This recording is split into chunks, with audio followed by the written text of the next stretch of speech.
Excretory system का चौथा topic, जिसका नाम है ग्लोमेरुलर फिल्ट्रेशन रेट। पहले 3 टॉपिक्स पे वीडियो पहले ही अपलोड हो चुकी हैं, अगर आपने ना देखी हो तो पहले उन्हें जाकर देख लो। अगर हम अपनी बॉडी में ब्लड डिस्ट्रीब्यूशन को देखें तो हार्ट से कार्डियक आउटपुट की फॉर्म में 100% ब्लड निकला। वो 100% ब्लड चला और यहाँ पर जाके कुछ परसेंट उसने किडनी को दे दिया। अब वो किडनी को जो देने वाला ब्लड है वो 20 to 25% ब्लड किडनी में चला गया, और जो बाकी परसेंट ब्लड बच गया, जो कि कितना होगा, लगभग 80 to 75% जो ब्लड है वो हमारा अदर ऑर्गन्स में चला गया। अब जो यहाँ पे किडनी में गया उसका भी 1/10 मतलब 2 to 2.5% ब्लड ग्लोमेरुलर फिल्ट्रेट की फॉर्म में यहाँ बाहर निकल गया। अब ये ग्लोमेरुलर फिल्ट्रेट क्या होती है? यहाँ से जो भी ब्लड गया उसमें से प्रोटीन और सेल्स यहीं रह के इफरेंट आर्टरियोल में चली गई, और बाकी जितना भी प्लाज्मा था वो यहाँ पे फिल्टर आउट हो गया। अब इस ग्लोमेरुलर फिल्ट्रेट को हम अल्ट्रा फिल्ट्रेशन ऑफ प्लाज्मा भी बोलते हैं। क्यों? क्योंकि ये आइडेंटिकल है प्लाज्मा के साथ। कैसे? क्योंकि इसका pH, osmolarity, electrical conductivity, concentration of electrolyte सब बिल्कुल सेम है प्लाज्मा की तरह। ग्लोमेरुलर फिल्ट्रेट जानने के बाद अब देखते हैं ग्लोमेरुलर फिल्ट्रेट रेट होता क्या है। तो इसकी डेफिनेशन क्या बोलती है? It is the volume of glomerular filtrate formed each minute. अब इसमें कौन कौन से इंपॉर्टेंट पॉइंट हैं कि सबसे पहले ग्लोमेरुलर फिल्ट्रेट, जो कि मैं आपको ऊपर बता चुका हूं, formed each minute by all nephrons in both the kidneys. इसमें जितने भी मैंने हाईलाइट पॉइंट किए, जब तक ये डेफिनेशन में नहीं आएंगे इसकी डेफिनेशन बिल्कुल कंप्लीट नहीं मानी जाती। अब जीएफआर की वैल्यू नॉर्मल निकालना हमने क्लियरेंस से पहले ही सीख रखी है, तो इसकी नॉर्मल वैल्यू जो क्लियरेंस में आई थी वो कितनी थी? 125 ml पर मिनट। जीएफआर की वैल्यू जो है, अगर हम टोटल बॉडी वाटर से कंपेयर करें तो ये अराउंड 4 टाइम्स होती है। टोटल बॉडी वाटर हमारे में कितना होता है? Around 42 litre total body water होता है। तो ये कितना है? 180, मतलब अराउंड 4 टाइम्स ये टोटल बॉडी वाटर के इक्वल है। अगर एक्स्ट्रा सेल्यूलर फ्लूइड वॉल्यूम अगर हम देखें तो वो कितना होता है? ये 14 लीटर के अराउंड होता है। तो ये 15 times around extra cellular fluid volume की होती है। अगर इसको प्लाज्मा वॉल्यूम से कंपेयर करें तो प्लाज्मा वॉल्यूम कितनी होती है? 3 लीटर। तो 3 6 18 मतलब 180 लीटर पर डे। तो ये 60 टाइम्स ऑफ प्लाज्मा वॉल्यूम है। अब हम बात करते हैं इस चैप्टर के सबसे कंफ्यूजिंग टॉपिक पे, जो है कि हाउ जीएफआर टेक्स प्लेस, मतलब प्रेशर में क्या चेंज हो रहा है जिसकी वजह से जीएफआर आ रहा है। तो बेसिकली यहाँ पे 2 प्रेशर होते हैं, एक होता है हाइड्रोस्टेटिक प्रेशर और दूसरा होता है कोलॉइड ऑस्मोटिक प्रेशर। तो इसको हम एक बेसिक मॉडल की तरह देखते हैं। तो ये मैंने एफरेंट आर्टरियोल माना है और ये इफरेंट आर्टरियोल माना है, और यहाँ पे ये बोमेंस कैप्सूल आ गया। तो अब सबसे पहले हाइड्रोस्टेटिक प्रेशर।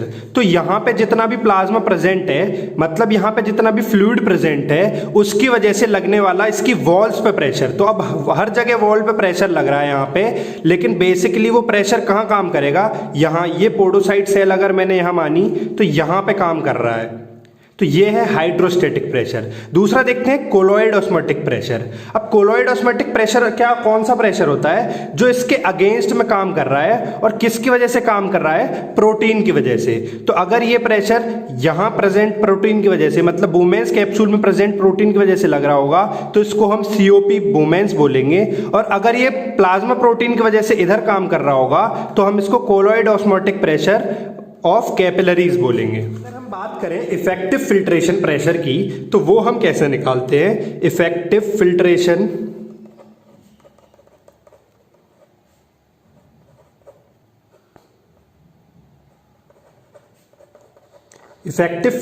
प्रेशर क्या होता है हमारा? Hydrostatic pressure minus COP.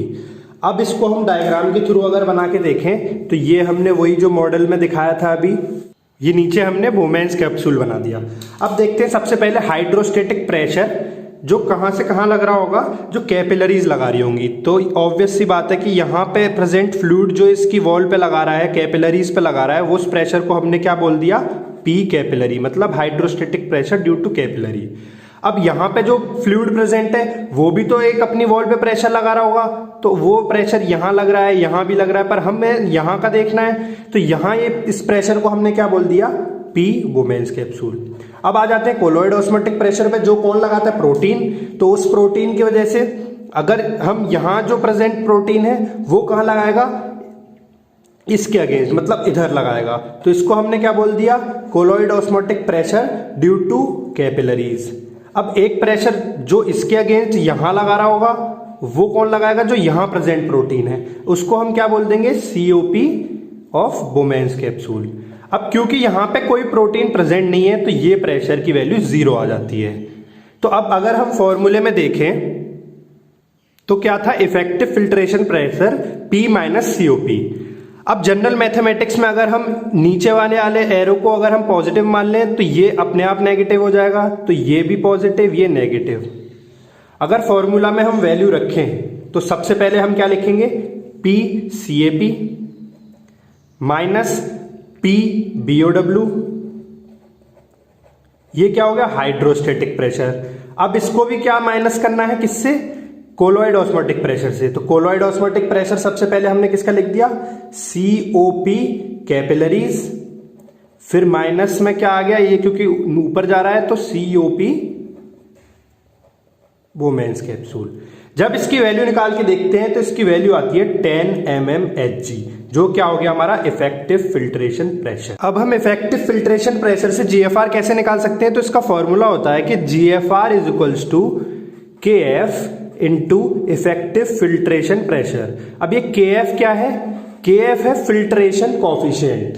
Filtration coefficient क्या बताता है, फिल्ट्रेशन कॉफिशिएंट दो चीजें बताता है।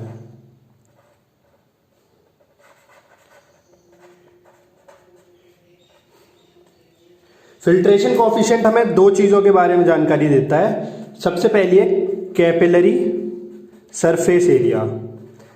कैपिलरी का सरफेस एरिया क्या है ये बताता है, और दूसरा क्या बताता है, मेम्ब्रेन परमेबिलिटी।